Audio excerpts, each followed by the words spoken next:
Hello viewers, আসসালামু আলাইকুম। Welcome back to my channel. আমি আজকে আপনাদের জন্য খুবই মজাদার একটা নাস্তার রেসিপি নিয়ে চলে এসেছি। মাত্র ঘরে থাকা কয়েকটা উপকরণ দিয়েই এটা আপনারা তৈরি করে নিতে পারবেন। চলুন দেখে নেই এটা বানানোর পদ্ধতি। একটা বোলে 1 কাপ পরিমাণ ময়দা নিয়েছি। এখন এর মধ্যে দিয়ে দিব পরিমাণ মতো লবণ, আর দিয়ে দিব 1 টেবিল চামচ পরিমাণ সয়াবিন তেল।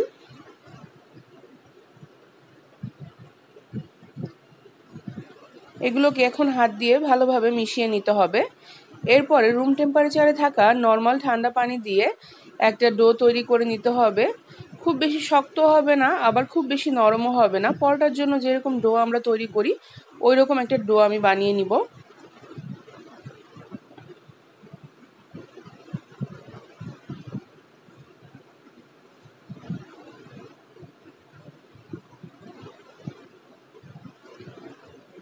এরকম একটা ডো আমাদের প্রয়োজন।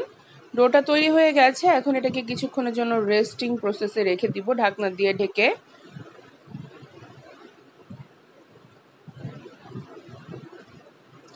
এদিকে আমি আধা কাপ সেদ্ধ আলু নিয়েছি, আর এর সাথে নিয়েছি একটা সেদ্ধ ডিম।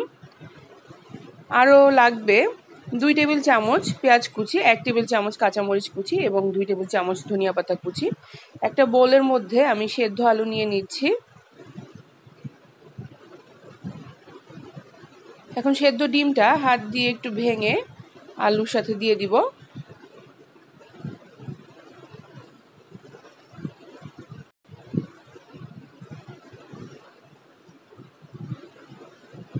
দিয়ে দিচ্ছি পেঁয়াজ, কাঁচামরিচ এবং ধনেপাতা।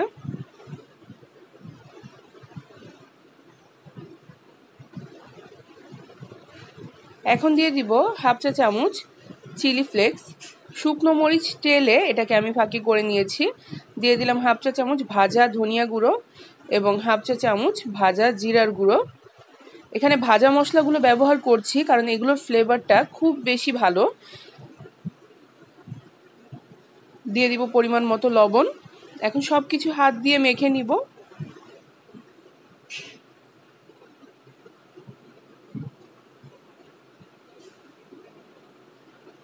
আমাদের ভেতরের পুরটা রেডি হয়ে গেছে। একটা পাত্রে আমি এখন ময়দা নিয়েছি হাফ কাপ। এখানে অল্প অল্প করে পানি দিয়ে প্রথমে একটা আঠালো পেস্ট তৈরি করে নিব আমি।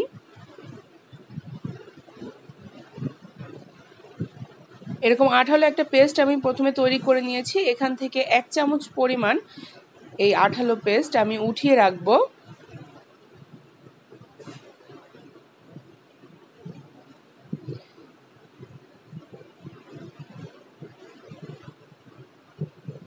বাকি যে ঘন পেস্টটা আছে এটার সাথে অল্প অল্প করে পানি মিশিয়ে এখন একটা ব্যাটার তৈরি করে নিতে হবে।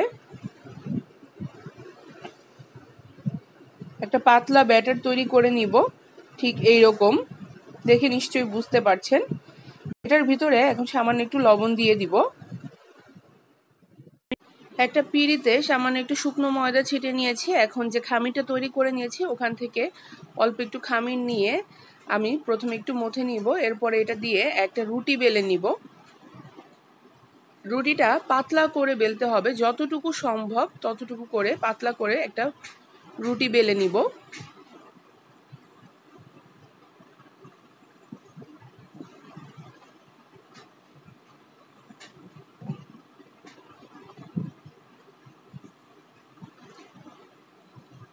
এইরকম পাতলা একটা রুটি বেলে নিতে হবে।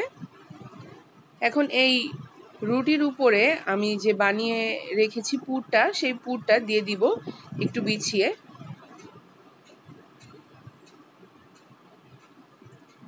চারপাশে বিছিয়ে দিয়েছি। এখন এটাকে আমি রোল করে নিব।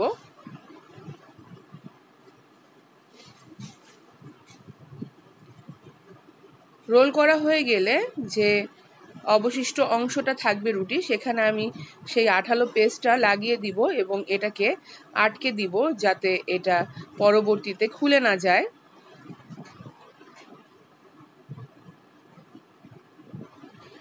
একটা ধারালো ছুরি দিয়ে দুপাশে যে বাড়তি অংশ আছে সেটা আমি কেটে নিচ্ছি এবং এই রোলটা আমি মাঝ বরাবর কেটে দুটো অংশে ভাগ করে নিব। এভাবে বাকি সবগুলো তৈরি করে নিব।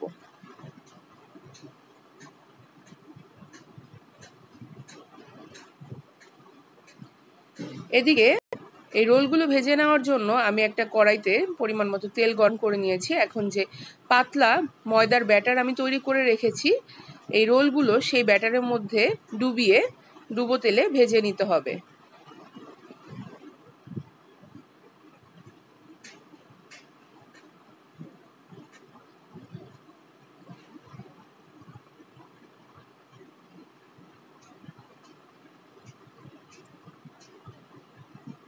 এগুলোকে গোল্ডেন ব্রাউন করে ভেজে নিতে হবে।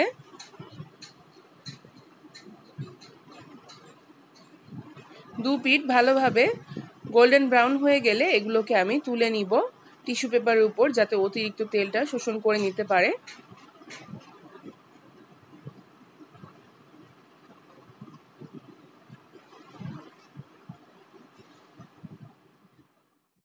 সবগুলো রোল আমি ভেজে নিয়েছি। এখন এগুলোকে আমি এইভাবে ছুরি দিয়ে মাছ বরাবর কেটে নিচ্ছি আড়াআড়ি করে। আপনারা চাইলে সরাসরি সার্ভ করতে পারেন, কোনো সমস্যা নেই, তবে দেখতে সৌন্দর্যের জন্য এগুলোকে আমি একটু কেটে নিচ্ছি। যে কোনো সসের সাথে গরম গরম এটা সার্ভ করলে সবাই খুব পছন্দ করে খাবে। ভিউয়ার্স, দেখলেন তো কত সহজে মজাদার একটা নাস্তা তৈরি হয়ে গেল ঘরে থাকা কিছু উপকরণ দিয়ে। আশা করি আপনাদের ভালো লাগবে।